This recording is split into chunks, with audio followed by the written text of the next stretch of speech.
on track. In today's episode, I'm going to be talking about Final Countdown. Final Countdown is a very unique card. By way of paying 2,000 life points, in 20 turns, 10 of yours and 10 of your opponents, you win the duel. As long as you haven't died or your opponent hasn't died. There's literally only 4 ways in the game, other than reducing your opponent's life points to 0, where you can win the game by doing something unique. Final Countdown, Final the Destiny board, decking out your opponent, or Exodia. So the most and obviously important thing of this deck is drawing Final Countdown, playing it near the first few turns, and waiting out the 20 turns. It's not that hard to wait out 20 turns because again, it's 10 of your turns, 10 of your opponents. That literally means you have to stop your opponent for 10 turns from attacking you and killing you.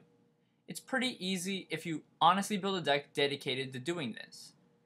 There's obvious things you have to watch out for and obvious things that can happen, but if you're prepared and can properly time your cards, you can win in 10 turns. We're going to start off with spell cards because a majority of the spell cards are very powerful and can help you win. The first 3 are Golden Sarcophagus, which can take Final Countdown, put it out of play, and in 2 turns add it to your hand.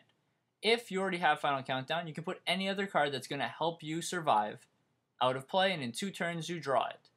It's very helpful. The other one is Upstart Goblin. Since we are going to win in 10 turns by magically ending the game, life points don't matter. So you can play 3 Upstart Goblins, give your opponent 1,000 life points, and draw a card. This helps you thin out the deck, look for your answers, and win the game. The third and most powerful is Pot of Duality. Reveal the top 3 cards, add the one that's going to help you the most in this current situation, either Final Countdown or a stall card, put it in your hand, and win the game. It's very helpful because you're not going to special summon, and it helps stall like crazy because you get the exact card you're looking for. When it comes to stopping your opponent from directly attacking, Swords of Revealing Light is great. Level Limit Area B is even better because this will stay forever until it is destroyed. Puts monsters in defense mode, so eliminates a lot of threats. And real problem with only 2 MSTs and Black Rose Dragon to get rid of this more or less, unless you're playing X-Sabers or some other unique deck. On that same category, you have Nightmare Steel Cage and Messenger of Peace.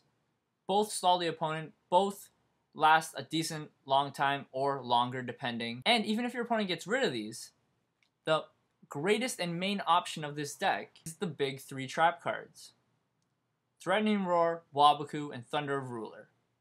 Each one guarantees survival for 1 turn. You can play 9 total, 3 of each. That's 9 turns. You literally have to live for 10. This is 9. This deck is very self-explanatory. A lot of the cards play themselves, and you have to play very, very cautiously. Chain when appropriate, play it when needed, and take as much damage up front so you can save these cards and not waste them when you don't need to. If your opponent's only pushing for minor damage and they're not going to kill you, you don't have to block the attack. Remember, play conservative, wait for when they're going to go for game, and then start blocking attacks. Play the Swords of Revealing Light, play the Level Limit Area B, stall them out, then pop their crap. The other things you have to make notice of is you need to make sure that opponents' effect monsters don't activate or there's spell and traps that are going to stop you. So you're obviously going to have to play Dark Bribe and Effect Veiler. You need to stop your opponent from doing the big plays, because if they get off a big play, they're going to swing for game. You need to be prepared, slow them down. On that same note, you're going to need to run a few key monsters, roughly 8 to 10. They include Spirit Reaper, who's going to block an attack, stay on the field for a very long time, and be very hard to destroy, especially if you're protecting it with your spell and traps like Dark Bribe or Veiler. He's going to be very hard to get rid of. On that other note, let's say they did Black Rose successfully. Well, you're playing Battle Fader and Swift Scarecrow, so you can block those attacks from in hand. That's so powerful. A long time ago, when I used to play this deck, these cards didn't exist, and all you could rely on was traps. Jinzo was very predominant, and he would shut you down a lot. Battle Fader, Swift Scarecrow are epically amazing. They're going to stop you from dying, they come from your hand, and no one will see them coming. This deck's very fun to play, it's very unique, and next week I will give you guys a deck list. I'm also attending a regional this Saturday. I'm going to be playing Kokimirus. I've tweaked the deck a bit, changed it up, made it a little more consistent, a little more aggressive, and we'll see how it goes. The deck's pretty cool. Hopefully it'll catch a lot of people off guard.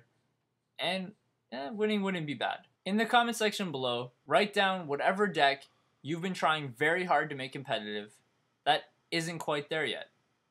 If I honestly see some that I either know well or always wanted to build, I'll pick it and put it up on the next Stay on Track after the deck profile for Final Countdown.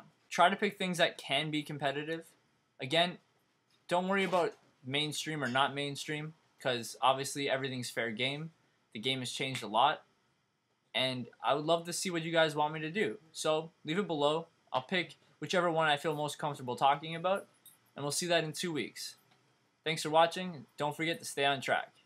Thanks.